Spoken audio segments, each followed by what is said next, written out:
नमस्कार सांगमाने मु आजिर यही पवित्र साधारणतंत्र दिवस उपलक्षे गोटे सुंदर और सरल भाषण टी कहवाक जाऊँगी। तो आसतु आ समय डेरी न करी भाषण टी को शुणी नेबा। सम्मान्य सभापति महोदय, पूज्य गुरुजी वृंद, उपस्थित थिबा मोर छोट बड़ भाई और भौणी माने तथा मोर सहपाठीगण, आजिर यही पवित्र साधारणतंत्र दिवस रे मते किछि कहिबार सुजोग मिलिथिबारु मु मो निजको धन्य मन करुछि। आजिर यही 77तम साधारणतंत्र दिवसर शुभेच्छा और अभिनंदन जनाऊछि। यह एक जातीय पर्व अटे। प्रति वर्ष जनवरी मास 26 तारिख को साधारणतंत्र दिवस भाव पालन करा जाउछि। कारण 1950 मसीहा जनवरी मास 26 तारिख दिन डॉक्टर भीमराव आंबेडकर द्वारा संविधान प्रणयन होइतिला।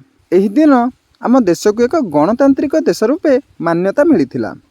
डॉक्टर भीमराव आंबेडकर को भारतीय संविधान जनक कहुए। यही संविधान तैयारी हेबा पई 2 वर्ष 11 मास 18 दिन समय लगी जाइथिला।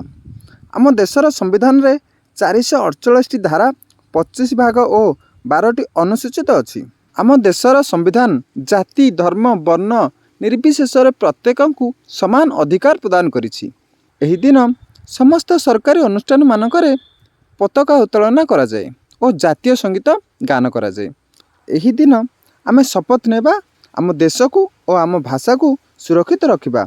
आम देशर संविधान सम्मान रक्षा करिबा आमर कर्तव्य। एति कही मु मो वक्तव्य को शेष करुछि। जय हिंद, जय भारत।